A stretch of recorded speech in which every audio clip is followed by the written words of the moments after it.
On today's Locked On Thunder podcast, inside of a week before the NBA trade deadline, what do you need to know about the deadline? What do we think the Thunder will do? What should the Thunder do? And Jalen Williams named to the NBA All-Star game.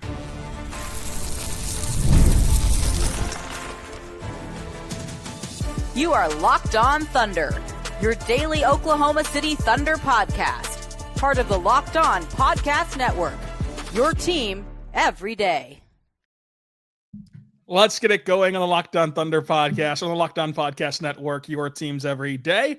I am your host, community member, and beat writer for Thunder on SI, Rylan Stiles. Follow me on Twitter at Rylan_Stiles. Follow the show on Twitter at LO Thunder Pod. Joining us today is Nick Crain at Crain NBA and the Uncontested Podcast. Nick, today's show is brought to you by our good friends over at FanDuel because Super Bowl 59 is here, and there's no better way to make every play more exciting than with FanDuel Sportsbook.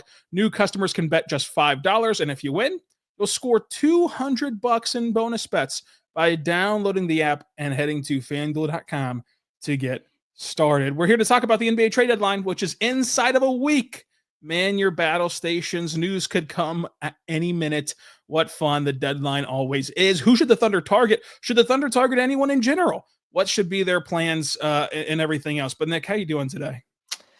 I am good. I love that you bring up the Super Bowl because it's a great time of the year. I'm not a Chiefs guy, so I'm not excited for that. But we're not here to talk Super Bowl. We're here to talk Thunder and trade deadline and All-Star. And Jalen Williams made the All-Star team. You and I offline have talked about this in the past on is he deserving? Do you factor in the win pace? And like historically, if you win at a certain rate, you get a certain number of All-Stars. So I know you're the host, but I'll throw you the first question. Were you surprised Jalen Williams made the All-Star team? I wouldn't say surprised just because what you just mentioned about the historical part of this, like a team that's this good with 9 losses heading into February, they get 2 All-Stars, and the Cavs got 3. They at least get a couple All-Stars whenever you're this good.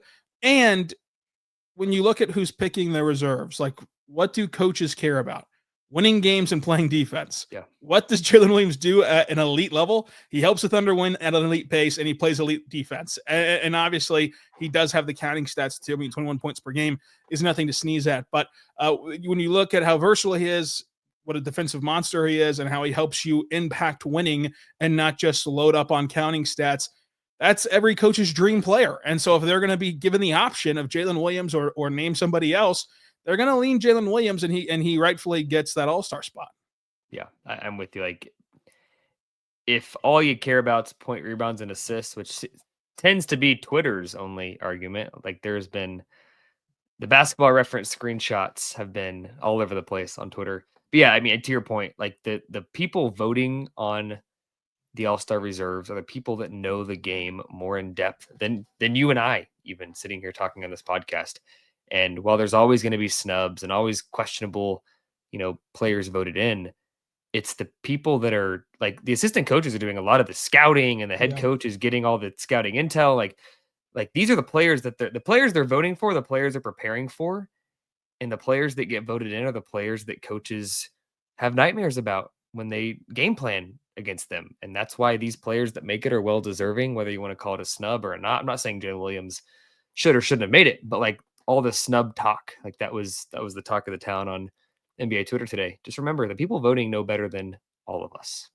Yeah, and I think that it leads into the second part of this with just the MVP conversation, which we don't have to dive into right now. This is about the deadline. But I wrote about it for Thunder on SI, so you can go read Styles' points from 2 days ago or 3 days ago now about SGA with the MVP award. It's the same thing with like Jalen Williams getting on the All-Star game and like guys like different conference, obviously, but guys like LaMelo being left off, Trae Young being left off.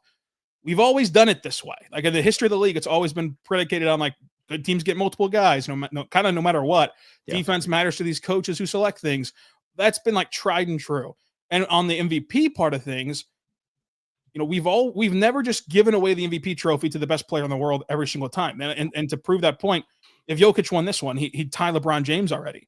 He'd be one away from Michael Jordan.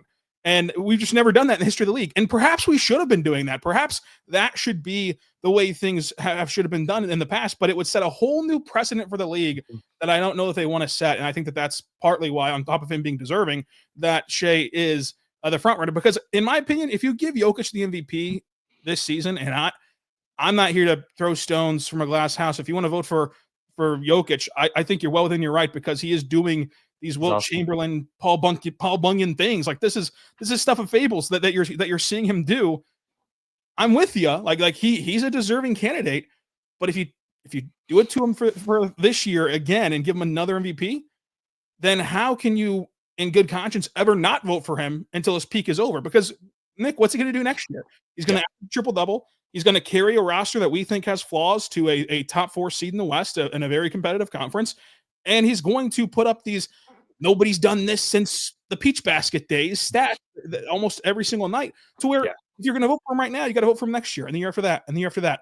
And then it becomes this kind of convoluted mess that really would alter NBA history, because again, we've never done that for other former legends, and perhaps that was wrong.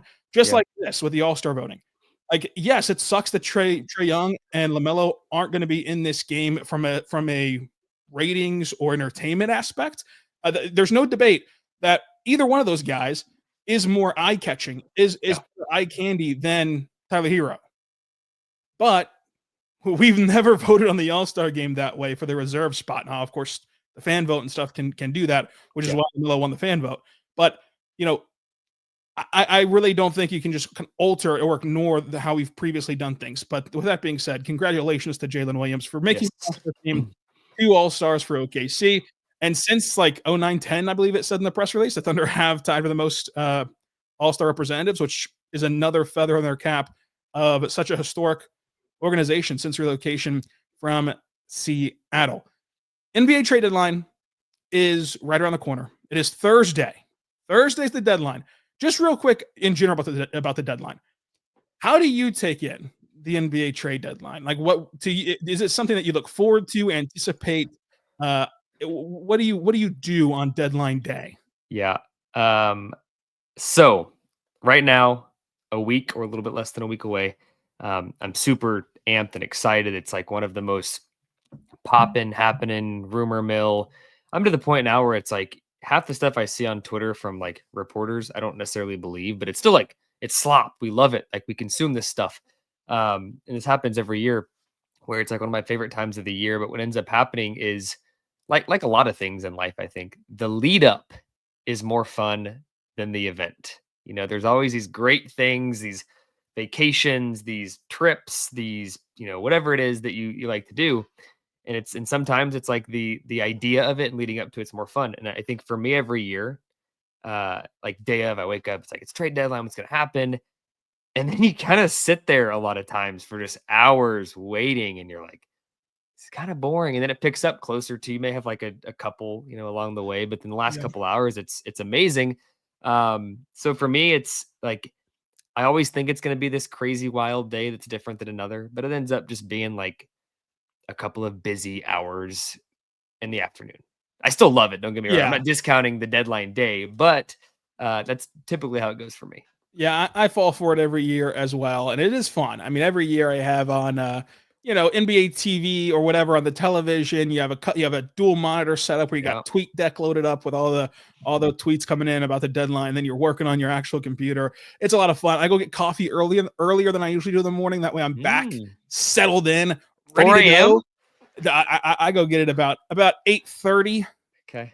That way, if there's any early morning activity, I'm kind of parked and ready for it. Yeah. And then ultimately, like you said, nothing happens until like 1 o'clock, 2 o'clock in the afternoon. And that's all she wrote. I will say there's only one bad thing about trade deadline week, trade deadline day. It's something I love, like the Fox stuff. I have no idea if Fox is going to get traded. I love thinking about it, though. I love thinking about what he would look like in different environments. The only bad part is at the second that the deadline ends, whatever time it is, I think it's 4 o'clock this year. Like the second it ends, the millions of tweets, it's like pencils down. Like, shut up. Please give me a break. I don't need 50 freaking tweets from Keith Smith and others. Pencils down, everyone. I love Keith Smith. He's a friend of the show. But he's like, awesome. don't beat a dead horse with this joke every year. We know what time the deadline ends. It's okay. And furthermore, and Keith is actually really good about this, the deadline doesn't actually stop at 4 o'clock. Because as long as you're in line, you can still process your trade. And sometimes it gets so backed up because everybody does it last minute. Trades are processing at like 5:30, 6:30, 7 o'clock. So the pencil down tweets, let's not do that. Let's not do that. This year, let's all take a Locked on Thunder vow to not have the pencil down tweets at the deadline. And if you see any of them, just don't tag me in them, please. I don't want to see them. Anyway, coming up, should the Thunder make a trade at the deadline? Should the Thunder stand pat? What would we do if we were Sam Presti? We'll tell you all that information coming up. But first, I want to say right now about our good friends over at TurboTax. TurboTax is incredible. It's tax season, folks. And tax season, can leave you waiting around, wondering, worrying if and when you're going to get money back. And this message from our sponsor, Intuit TurboTax, is here to help you. Because you're waiting and wondering and worrying so much that now taxes can be made easy with TurboTax experts who can handle your taxes as soon as today. An expert who gives your taxes their individual, undivided attention as they work on your return while you get real-time updates on their progress so you can focus on your day and the NBA trade deadline while they handle your taxes. An expert who will find your every deduction possible, who will file every single form and even handle your investment, everything in between with 100% accuracy, all so you can get the most money back guaranteed. No waiting, no wondering, no worrying. Now, this is taxes. Get an expert with TurboTax.com. Only available with TurboTax Live full service. Real-time updates only available on the iOS mobile app. See guaranteed details at TurboTax.com/guarantees. We're back on the Locked on Thunder podcast on the Locked on Podcast Network, your teams every day. Joining us today is Nick Crain at Crain NBA, uncontested podcast, writer extraordinaire. Nick, the deadline is here, and all the focus is on Oklahoma City. Clearly, there's been a billion think pieces and pods about what should happen with this team, especially on that loss to Golden State. But ultimately, I think that the Thunder just aren't forced to do anything. Like, obviously, they're not going to be silly. Just like if they have a amazing offer that they would clearly fleece a team, as we like to say, they would do it. But it's really challenging for me to get up this gusto that a lot of people want. Like a lot of you out there listening want us to come on here and give these impassioned pleas about who they should go trade for. And if they don't trade for this guy, then they're a failure. Then they're this, then they're that. In reality, to me, I don't view this trade deadline as anything but a luxury of, if you do go at somebody, great. If you don't go at anybody, that's fine too, because I don't think you can judge this team right now. And I know that sounds as though it's a cop-out answer, but Nick, this team is right now a 9-loss team heading into February without their second best player. And with all due respect to J-Dub, who's an all-star now today, he's their third best player. And that's great. For him to be your third best player is an awesome feat, but you don't have your second best guy on this roster. And that is so important because for as much maligning as there is about this offense, they're a top 7 offense in this sport. Like whether you want to go points per game or you want to go net rating or you want to go offensive rating, they're a top 7 offense in this sport. You don't think that a 7-foot unicorn who can shoot threes, who showed you in those 10 games that he's a way better player off the dribble this year than previously, influences your offense enough to where now you're a top 5 offense with a historically great defense. And in the playoffs, Shea's only off the court, 7 minutes, 8 minutes a night. And in those minutes, you can stagger now Chet with J-Dub, and you can kind of utilize your roster around that. Like, to act as though Chet's not going to help or fix or enhance this roster is just silly, even down to the size concerns. A lot of you are really upset about the J-Will minutes. Guess who's not playing whenever Chet Holmgren is back, as much as I like J-Will? And a lot of you think that you know this team and have this team figured out. If your big cry is for positional size as the 4 and shooting at the 4, guess how the Thunder can close games in the playoffs? With Chet Holmgren at the 4. And he is a 7-foot shooter, all-world defender, either on an island, of course, at the rim as well. Like, I just don't think we know what this team needs until we see Chet Holmgren play. Therefore, I would tend to agree not to go rushing into making a move, collecting more data and seeing how the chips fall in the playoffs, because this is the start of something, not the end. You're not in the midst of something. You're starting something. This is your second ever playoff run. And to win the championship this year, while they could do it, it would be something that the sport hasn't seen before. So I don't think it's quite fair to hold them to that standard.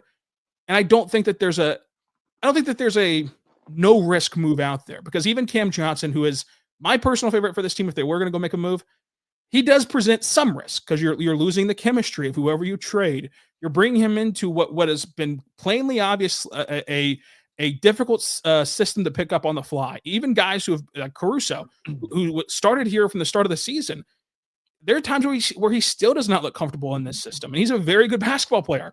It's just so unique offensively that it is hard to get all that integrated in 30 games or whatever will be left after the deadline and once he's active. And you're also trying to integrate Chet Holmgren, and I just think that we aren't counting two different factors when talking about the deadline: how good Chet Holmgren is, but then also how difficult it's going to be to get him on board with this team. Like he played here last year. He didn't play in this system this year for more than 10 games. He's never played with Hartenstein. They're going to have to do so much roster and lineup exploration once he returns that adding another hurdle into that, I think, will be pretty difficult. But what are your overall thoughts on this deadline? Yeah. I think the biggest point you made is the playoffs. Like, no move, and like Sam would never do this, first of all, but just like to level set with those listening. Any move you make has to be with the playoffs in mind. Like, I'm at the point this season, you're very likely going to be the 1 seed.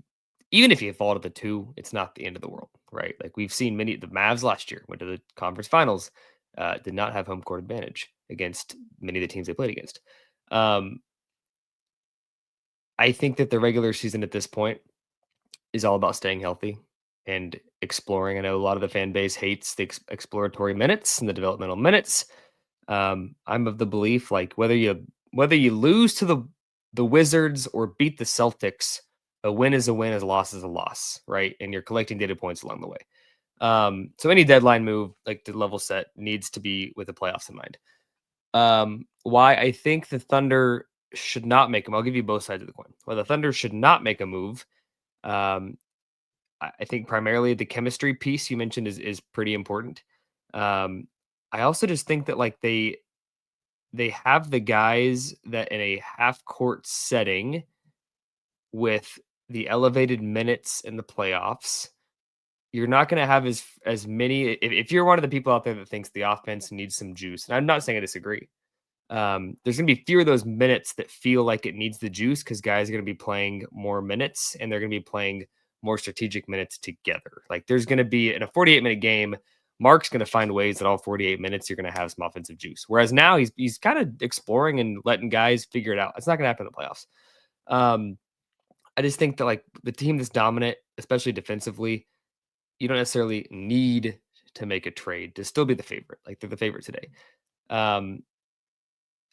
Why they should, and I'm not sitting here advocating for a make a trade so another team doesn't, but I think the worst case scenario at the deadline for the Thunder is actually a team that is a threat to beat them in the West makes the big move.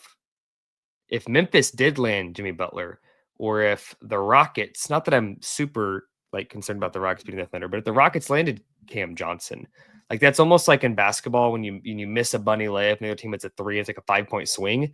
When a team you may be competing with in the West makes a big move, it feels like a double whammy in some ways.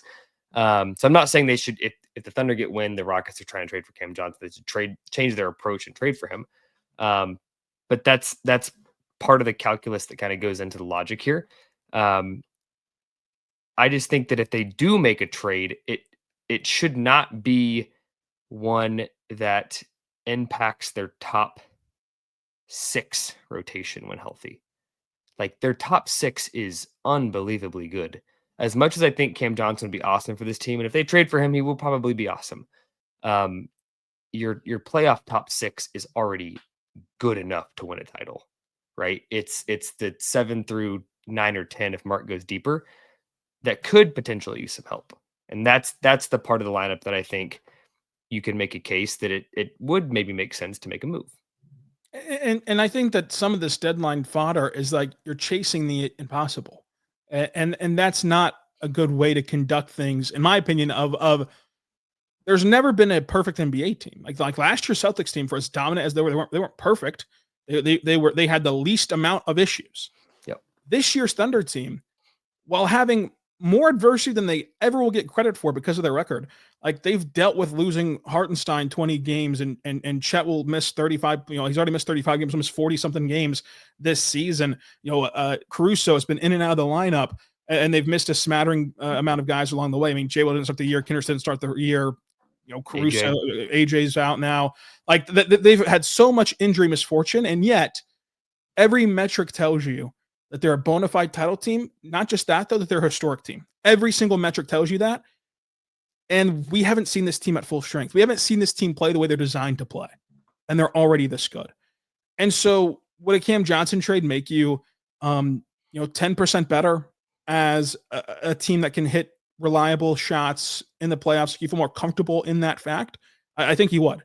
But what pothole does he open up, right? Like you hit one whack-a-mole, which one pops up from that? And so like you're just never going to get a perfect team.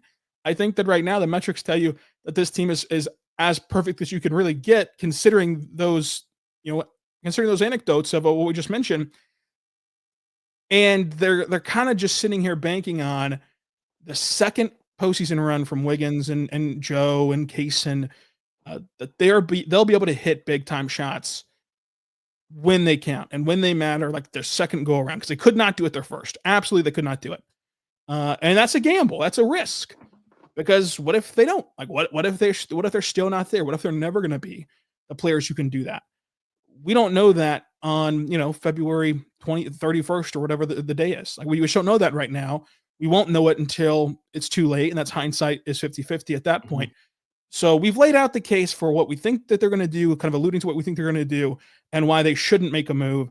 Let's talk what we would do. If we had the Sam Presti torch, what moves would we be making this deadline coming up?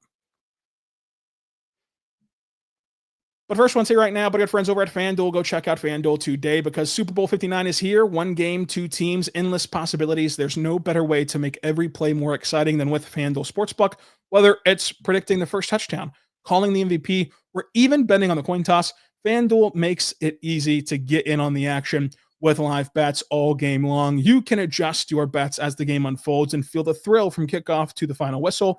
The live betting feature lets you stay involved no matter what's happening on the field, and the app is easy to navigate. Plus, nothing can make you more exciting than placing that $5 bet in excitement as a new customer and potentially winning $200 in bonus bets. That's icing on the cake as a new customer during this fun time of the Super Bowl. Go download the app and head to FanDuel.com to get started. Bet $5 and you win. You'll score $200 in bonus bets if you win that first $5 bet at FanDuel.com.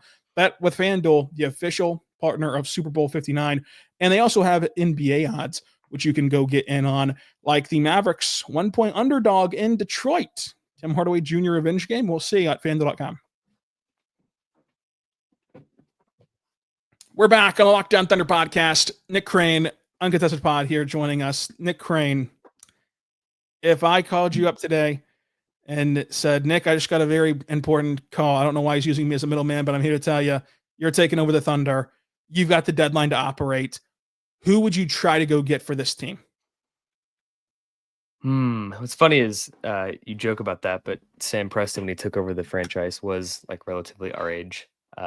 Nuts at the age that he started running an NBA team.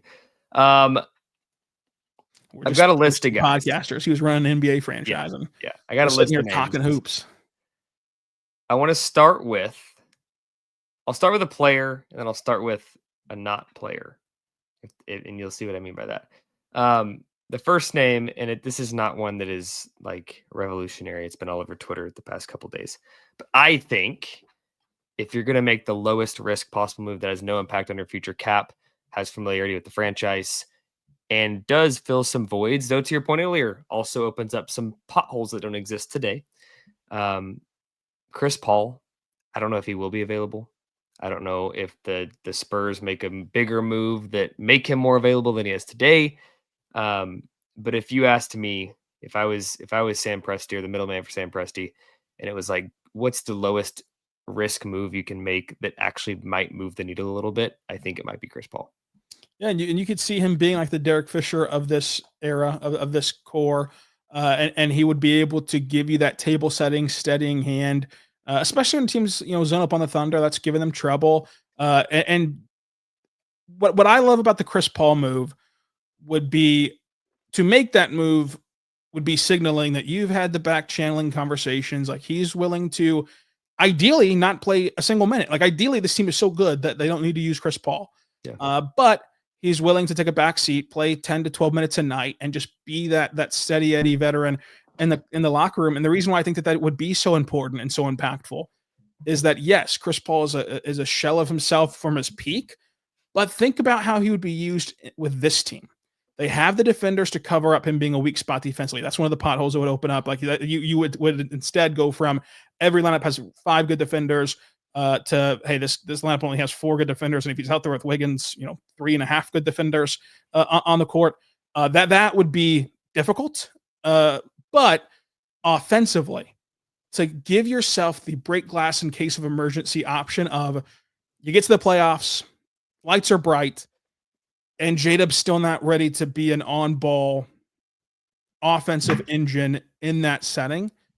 It wouldn't be the worst thing for J-Dub's like future trajectory, but it would be bad for this current team if they were this roster at that point. With Chris Paul, you get to insert him, and we've seen how great J-Dub is, even in those big games that he gets knocked for. Even in those games when he's playing next to Shea and playing off of Shea and getting set up, he's still really good.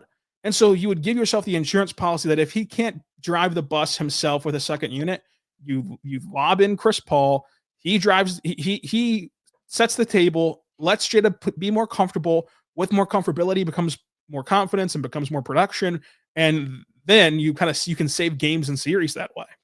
Yeah, I'm with you.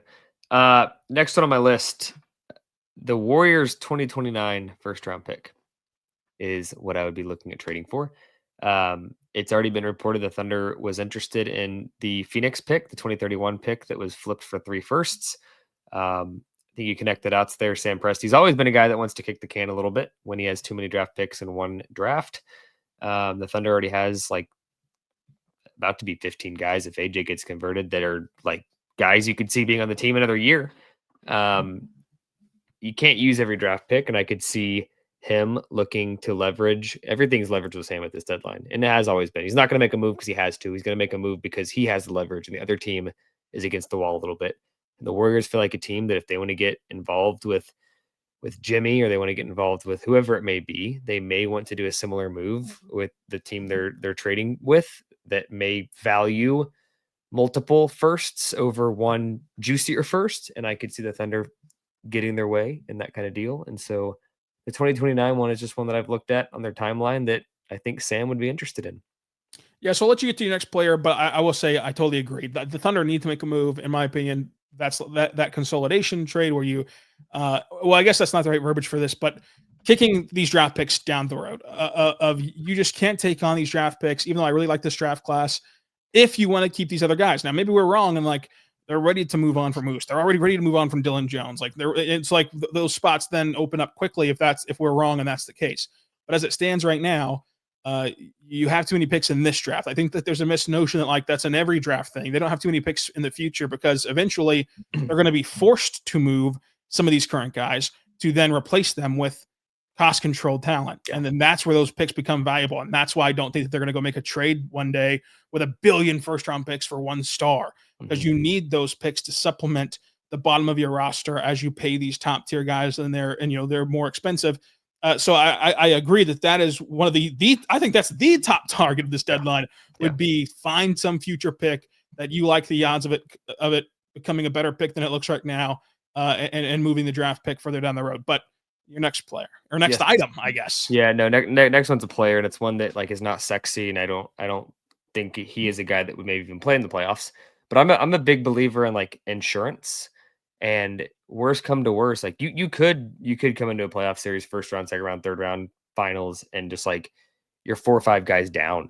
Like that's the reality of what look at the season. This guy, I may be the only person talking about this guy. And I've talked about him for a little bit this season. Johnny Juzang, probably not a name you thought you were going to hear on this podcast. He's not like a top 10 or even 12 guy on the fully healthy Thunder. But he's 23, plays for the Jazz. He's 6'7", kind of an off-ball guard wing. Plays 17, 18 minutes a night for them right now. 7 points, 3 rebounds, but he shoots 40% from deep. It's the second straight season doing so on really good volume. In those 18-ish minutes, he's getting up 4 a game and knocking them down almost 90% from the free throw line. He's on a contract that's $3 million a year for 4 years, non-guaranteed every year. That just screams like the Thunder don't have roster spots. But if they were to make another move and had an auxiliary move to that, Johnny Juzang is another just like throw a second at Utah, throw a couple seconds at Utah. He's a shooter. If Aaron Wiggins and Isaiah Joe go down in the playoffs, maybe he could give you like 60% of what they would if they were on the court. I just think it's an insurance move that would be low cost and no future salary. I like that. I think that's an outside the box name. How many more names do you have on your list? I've got 2. I'll throw them out, and you can we can pick those, or you can give me some on yours. I've got Rob Williams. I think he's a hard guy to trade for. I think there's going to be competition for it, and Sam's not a competition bidding kind of guy. And then I've got Day'Ron Sharpe of the Brooklyn Nets. If they believe in Claxton, if they believe in some of the other bigs, if they believe they're going to get a big in the draft potentially, they might be willing to get rid of him. I think he's a name that, like, I'm not saying I would do this potentially, but like Ousmane Dieng for Day'Ron Sharpe, some kind of package trade where both teams are like, these are interesting young guys. It's like the Hamidou Diallo trade where it's like, let's just like flip some guys and see if they work in a new situation. I like them both kind of as an insurance policy of, you mentioned the wing insurance, but the big man insurance, like the reality is we've seen Hartenstein get hurt twice. We've seen Chet get hurt twice in his career, but once this season, like there's no guarantee that the injuries just stop once Chet's back and that they'll have a whole playoff series healthy. That's the goal. And to win a championship, that's what you need. But to give yourself an even better chance to compete, if that were to happen, knock on wood, like those 2 guys would help significantly more than just having to rely on Jay Will. It just gives you another curveball. Not to say that Jay Will wouldn't play in that scenario, but it just gives you another option, a tool in your toolbox, as Sam Presti likes to say. But Nick, we've got to talk about Cam Johnson. That's who, if I was Sam Presti on Thursday, if we did the Freaky Friday body swap, which I would feel bad for Sam in that regard, I would go Cam Johnson because I get it. Like, this is a team that mourned the loss of Trey Mann for 10 months. And like Wiggins was wearing his practice jersey as if he died. And like, if Wiggins went, which is who I think is the only guy you would trade for Cam Johnson. So like in the Cam Johnson conversation, I would not trade Isaiah Joe. I think that there's way too many indicators this month that he is going to be a shooter in the playoffs, because it's not just the percentages. Like, of course, the gaudy percentage this month is awesome. The actions that he's getting those 3-point shots on, way more replicable in the playoffs than they were a year ago. And he's a guy who did hit big shots against Golden State as the most recent game, and then against New York in the Mecca. Like, he's a guy who I would trust more than any of the other guys on the roster on the margins to hit big shots. So I wouldn't trade Joe. Then that leaves you with Kenrich Williams and Wiggins. I think that Kenrich Williams is a more productive playoff player than Wiggins, because he just gives you that element of surprise of like, we're going to go small. Just randomly, we're going to go small. It reminds me of whenever Rick Carlisle would use Boban have a junk zone early in a playoff game and throw the whole game out of rhythm. Then he'd go back to playing a more conventional style. And I think that Kenrich is just more valuable as a leader, as a culture tone setter guy, as a physical guy in these playoff series where it's clear the model for this team is going to be, they're going to get roughed up. They're going to get tested. They're going to get pushed around. How do you respond to that in the playoffs? And he does a better job of setting that tone than Wiggins does. And Wiggins is the worst defender of the trio. He is the guy who is the streakiest of the trio, in my opinion, in terms of his like overall production. And he's a guy that doesn't have that like great skill. Like Joe has an elite skill in his shooting. Kenrich has an elite skill with what he provides you defensively as a small ball option. And then Wiggins, he does a lot of things really good. And I'm a huge Wiggins fan. None of it is like, okay, that's it. Like, that's what you need to go do. So I would trade Wiggins, find the rest of the salary matching from like Oos and whatever, and then name your picks for Cam Johnson. and go get Cam Johnson, because I hope that like Joe and Kaysen and these guys are ready to hit big time shots. I know that Cam Johnson is. Like, I know that Cam Johnson can deliver the open looks. And there is also that element of, okay, if this is a guy who you trust at big shots, who you trust to, on paper, fit your system, I do think that the system thing gets overlooked a little bit of how hard it is to actually execute it. But on paper, he fits your system on both ends of the floor. If this is a guy who does those two things and is a talent upgrade over who you send out, he checks all those boxes, and then you can start to look at what we've teased earlier. If he already does all those things, and you're not just doing it for the sake of doing it, it's a nice cherry on top that you have him so no other West team can have him. Yeah. So, like, he's the guy that I would trade for because he helps you first and foremost, but secondarily, the Mavericks don't get him. Secondarily, the Grizzlies and Rockets don't get him, and Denver doesn't go get him. Like, so I just love the idea of Cam Johnson. You become the bona fide, you already are, but the bona fide, like, head and shoulders above the West favorite if you make that trade, no doubt. So we've given out the cases, we've given out the wish lists. The other wish list I had was Colin Sexton. I love Sexton so much. And you know me, Nick. You've had to sit through plenty of my seminars of draft prospects I love. You know that he's the Rylan Stiles archetype, like, to a T. So, like, I love first Sexton. Team juice. He would be, if he was coming out, he'd be first team all juice. Kelly Olynyk is another big man insurance policy. Just lump him in there. I don't love him at all. No, I don't love him. Don't make that face. I wouldn't bend heaven and earth to go get him. But I mean, if I told you that the stars aligned to where you need to play J. Will playoff minutes, but you could either play J. Will playoff minutes or Olynyk playoff minutes, whose would you rather play? Like, who would you rather play in that setting? Matchup dependent. But I think it's good to have both. You'd rather have both than just one. And so then Jose Alvarado was one that Joe Mazzato threw out, and I was really taken aback by that because it's just a name that nobody's really talking about. Yeah. But the Pelicans do need to get under the luxury tax. They're willing to make a move to do that. Of course, they're being forced to make a move to do that. Yeah. Somebody's got to go. And while they love Jose, if it's between Jose and like the rest of their roster, they'd probably be more willing to give up Jose, I would imagine. Yeah. To do this. And he'd be a spunky little player. It's a fun name. It's a fun name. But ultimately, Cam Johnson's the only one that moves the needle. Sexton is a guy who I think would be fun.